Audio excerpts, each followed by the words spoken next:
Monster, the Ed Gein Story in 3 minutes or less.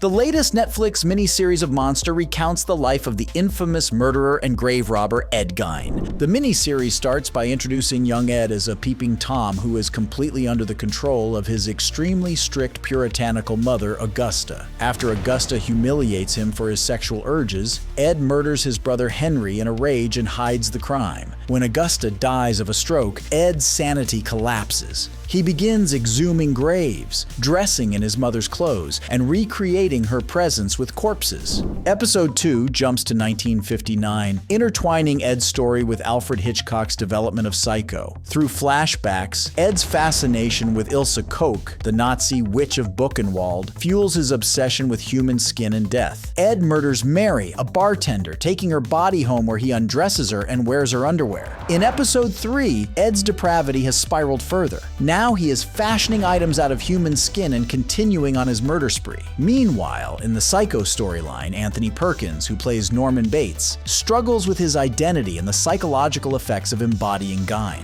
By episode 4, Ed's mental state is beyond salvaging. He begins imagining having romance with Bernice, a hardware store owner. But when his hallucinations convince him she's infected and sinful, Ed murders her. He dismembers and flays her body, then wears the skin he removed from her. The episode ends in 1973 with filmmaker Tobe Hooper channeling Ed's crimes into the Texas Chainsaw Massacre.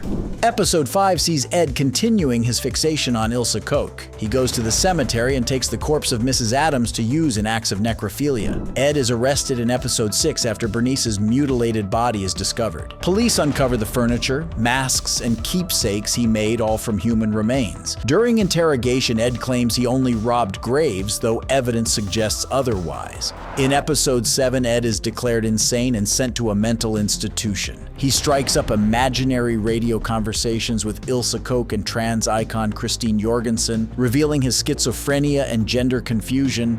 The finale jumps forward to the 1970s, where Ed advises investigators hunting Ted Bundy. Seeing his influence on future killers, Ed feels both guilt and pride. Suffering from terminal lung cancer, he refuses to write his own story. Ed dies peacefully, imagining that his mother, Augusta, welcomes him back, as horrific his legacy and the obsession they inspired reshape pop culture through endless horror films. And that's our breakdown of Monster, the Ed Gein Story, now streaming on Netflix. Thanks for watching and be sure to subscribe for more quick recaps. Stay safe out there.